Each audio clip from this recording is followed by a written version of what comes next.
ఓం నమో వెంకటేశాయ. అందరికీ నమస్కారం. Welcome to Meena Tirumala updates. నిన్నటి రోజు మన ఛానల్లోని వీడియోలోని కామెంట్లకు సమాధానాలు తెలియజేస్తానండి. మొదటి కామెంట్, 6th రోజు దర్శనానికి ఎస్ఎస్టీ టోకెన్ 5th నైట్కి ఇస్తారా మేడం? 6వ తేదీ దర్శనం టోకెన్స్ ముందు రోజు అంటే 5వ తేదీన రాత్రి 9 గంటల నుంచి ఇవ్వనున్నారు. కాబట్టి మీరు 6వ తేదీ దర్శనం టోకెన్స్ 5వ తేదీ రాత్రి 9 గంటల నుంచి తీసుకోవచ్చండి. ఇక next comment, good morning madam, శ్రీవారి మెట్ల ద్వారా దివ్య దర్శన టోకెన్లు ఎక్కడ తీసుకోవాలి? అలిపిరి మెట్ల ద్వారా వెళ్తే దివ్య దర్శనం టోకెన్స్ ఎక్కడ తీసుకోవాలి తెలుపగలరు? నిన్నటి రోజు అంటే 3వ తేదీ నుంచి 3 రోజులు స్వామివారి దర్శనానికి సంబంధించిన ఎస్ఎస్టీ టోకెన్స్ అయితే ఇవ్వరండి. ఈ విషయాన్ని మీరు గమనించగలరు. ఇక శ్రీవారి మెట్టు దారిలో వెళ్లే భక్తులకు 6వ తేదీ ఉదయం 6 గంటల నుంచి టోకెన్స్ ఇవ్వనున్నారు.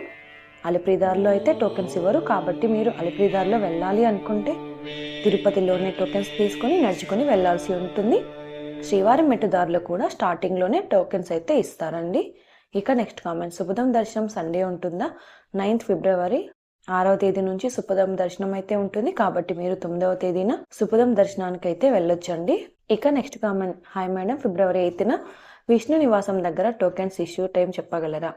విష్ణు నివాసం ఒక్క ప్లేస్ మాత్రమే కాదండి, శ్రీనివాసం కాంప్లెక్స్ మరియు భూదేవి కాంప్లెక్స్లలో కూడా రాత్రి 9 గంటల నుంచి టోకెన్స్ ఇస్తారు. కాబట్టి మీరు 8వ తేదీన దర్శనం చేసుకోవాలి అనుకుంటే ముందు రోజు రాత్రి 9 గంటలకు వెళ్ళి టోకెన్స్ అయితే తీసుకోవాల్సి ఉంటుంది. ఇక నెక్స్ట్ కామెంట్, 6వ తేదీన దర్శనానికి ఎప్పుడు టోకెన్స్ ఇస్తారు విష్ణు నివాసంలో?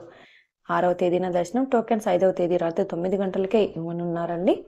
ఇది అండి మీ కామెంట్లకు సమాధానాలు. ఈ వీడియోని తప్పకుండా షేర్ చేయండి.